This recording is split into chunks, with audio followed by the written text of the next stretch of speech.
11. Di bungalow keluarga Dalimunte. Tantri dikurung di kamarnya. Dirinya dijaga oleh 2 bodyguard dengan pakaian serba hitam juga bertubuh besar. Papa, aku ini bukan tahanan, Pak. Aku ini Nyonya Dalimunte. Apa Papa lupa itu? Tidak, aku tidak lupa siapa kamu, Tantri. Lalu kenapa Papa memperlakukan aku sebagai tawanan sekarang? Hah? Karena aku tidak mau kamu bikin ulah lagi. Aku tidak mau kamu mengecewakan hati anakku untuk yang kesekian kalinya. Untuk malam ini, kamu akan aku diamkan di kamar ini sebagai tawanan. Pak, tidak ada toleransi sedikit pun, mengerti? Setelah berkata kata-kata itu, Vergas lalu meninggalkan Tantri. Tantri berusaha mengejarnya, akan tetapi, kedua bodyguard itu malah menahan tubuhnya untuk mengejar Vergas. Hei, apa yang kalian lakukan? Hah? Aku ini nyonya kalian. Apa kalian tidak takut aku pecat karena tidak berbuat sopan padaku? Maaf, nyonya. Kami hanya menjalankan perintah dari bos besar Dalimunte. Maaf atas kelancangan kami pada nyonya. Dasar sialan. Papa, Tantri tidak punya pilihan lain lagi selain duduk di atas kasur miliknya. Dirinya tidak habis pikir atas apa yang suaminya lakukan sekarang. Dirinya benar-benar diperlakukan seperti seorang tawanan di tempat tinggalnya sendiri. Tidak masuk akal. Benar-benar tidak masuk akal. Tantri berteriak kesal. Tunggu. Apa Papa sudah tahu dengan rencana yang aku susun selama ini?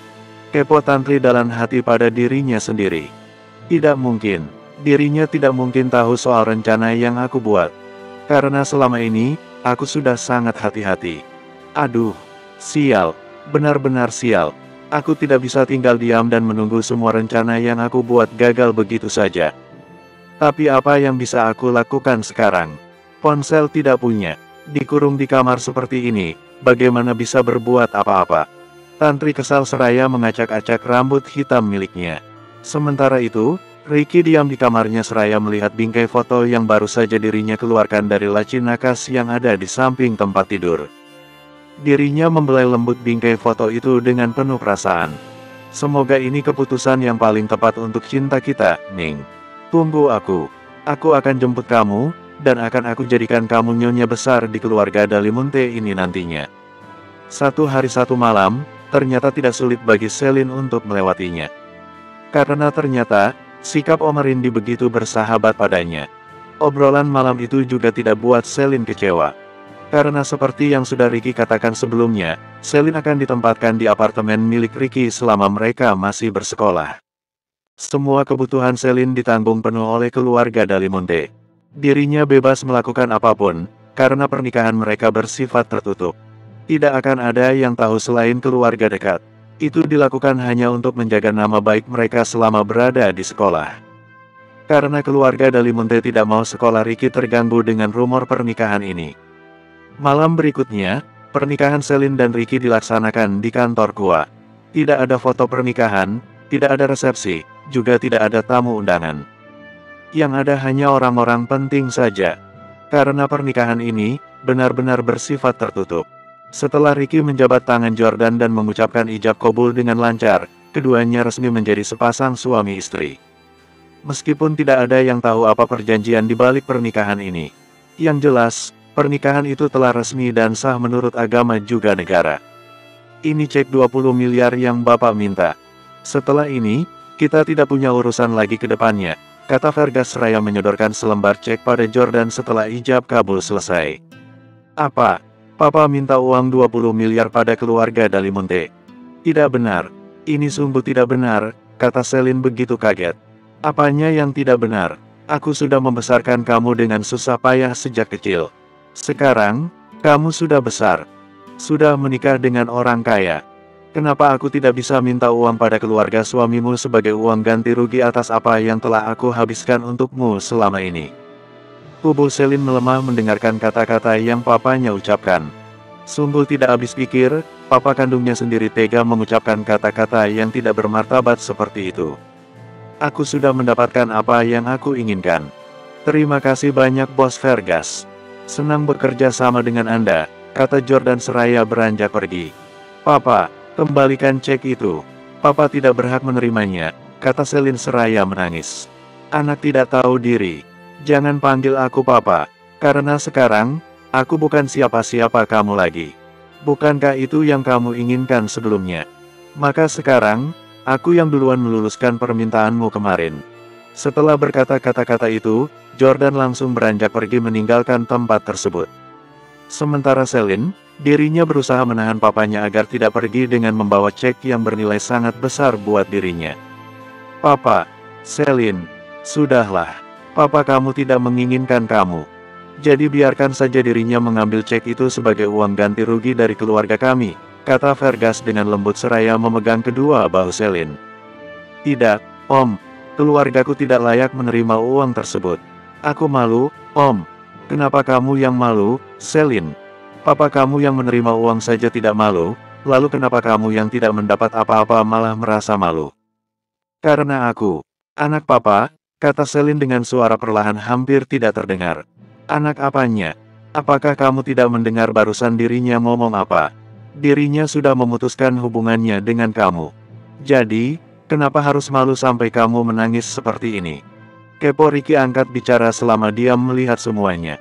Sudahlah, lupakan saja. Lagi pula, uang 20 miliar itu tidak ada apa-apanya buat keluarga Dalimonte. Itu hanya jumlah yang sedikit, kata Ricky lagi. Bersambung. 12. Celine hanya bisa diam.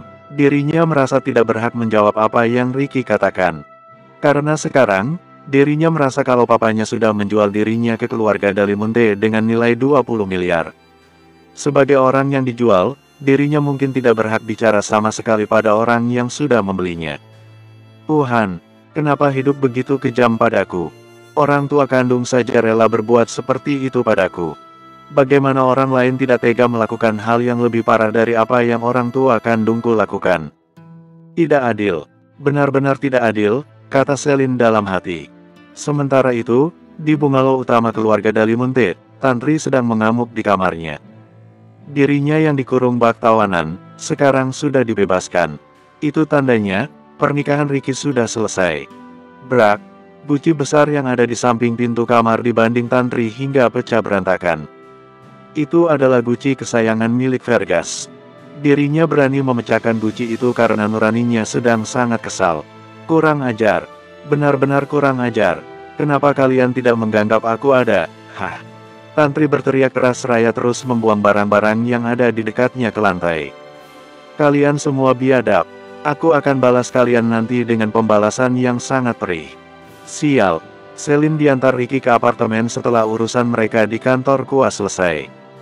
Ricky mengantar Celine sampai depan pintu apartemen mewah miliknya. Itu adalah apartemen pribadi milik Ricky. Dirinya sering kesini jika sedang suntuk atau sengaja mau menjauh untuk sementara waktu dari beratnya tekanan hidup sebagai ahli waris keluarga ternama. Celine tidak berkata sepatah kata pun selama mereka melalui perjalanan yang menghabiskan lebih dari 30 menit dari kantor Kua ke apartemen milik Ricky. Dirinya hanya diam seraya melihat lampu jalanan yang mereka lewati, hingga sampai depan pintu apartemen itu. Ini apartemennya. Kita sudah sampai, kata Ricky seraya mengeluarkan kunci dari saku celananya. Kamu tidak apa-apa jika tinggal sendirian di sini. Tidak takut, kan? Gak, aku tidak apa-apa. Bagus deh kalau gitu. Oh ya, jika kamu memang merasa tidak nyaman untuk tinggal sendirian, maka aku akan bawakan pembantu untuk menemani kamu di sini. Tidak perlu, aku tidak apa-apa sendirian di sini. Ya sudah kalau gitu, terserah padamu saja. Masuklah. Kamu mungkin butuh istirahat. Aku lihat, wajahmu seperti orang yang kurang vitamin saja. Ricky langsung membuka pintu apartemen itu. Celine melihat tipis-tipis wajah Ricky untuk sesaat, lalu kemudian, dirinya mengalihkan pandangannya ke dalam saat pintu terbuka. Di dalam apartemen itu terlihat sangat rapi. Tidak seperti kamar apartemen anak cowok pada umumnya, yang terlihat berantakan. Aku akan segera kembali ke bungalow. Jika butuh apa-apa, hubungi Wiro saja. Oh ya, ini kuncinya, kata Ricky seraya menyerahkan kunci pada Celine. Celine menerima kunci itu tanpa berucap. Setelah kejadian tadi, dirinya sepertinya begitu enggan untuk berkata walau satu patah kata saja. Oh ya, aku hampir lupa mengatakan hal penting padamu. Besok, kamu tidak perlu sekolah, karena aku sudah mengambil izin libur 1 minggu untukmu menenangkan diri. Oh, Hanya satu kata itu yang Selin kata saat tahu dirinya punya waktu libur selama 1 minggu. Ya sudah, aku kembali sekarang. Maaf, aku tidak masuk karena aku buru-buru. Ricky langsung memutar tubuh untuk meninggalkan Selin. Akan tetapi, tiba-tiba Selin menahan langkah Ricky dengan cara memegang tangannya dengan cepat. Karena hal itu, mata keduanya saling pandang selama beberapa detik. Hanya beberapa detik saja, karena selanjutnya, Selin melepaskan pegangan itu dengan cepat.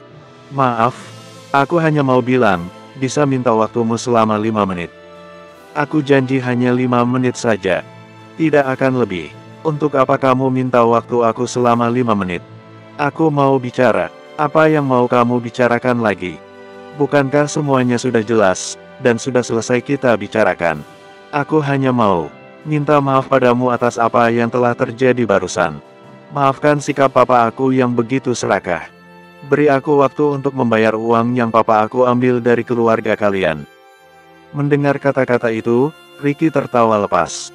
Pesona Ricky yang berusaha Selin tutupi, kini terlihat dengan sangat jelas saat Ricky tertawa. Akan tetapi, sekuat tenaga, Selin menyadarkan dirinya tentang posisi dirinya sekarang ini. Bohong jika ada perempuan sempurna yang bilang Ricky itu jelek atau biasa-biasa saja. Karena ketanyaannya, dirinya lebih dari tampan untuk diucapkan dengan kata-kata. Setidaknya, itulah yang Selin ucapkan dalam hati untuk memuji Ricky, saat melihat tawa lepas yang netranya lihat sekarang ini. Kamu terlalu lucu, Selin. Lucu. Kepo Selin dengan nada bingung. Ya, apanya yang lucu? Banyak. Pertama, kamu minta maaf atas kesalahan yang tidak kamu perbuat. Kedua, kamu bilang padaku minta waktu untuk menggantikan uang yang papa kamu rampok dari keluarga Dalimonte. Kamu pikir, kamu bisa menggantinya dengan mudah. Mau ganti pakai apa coba?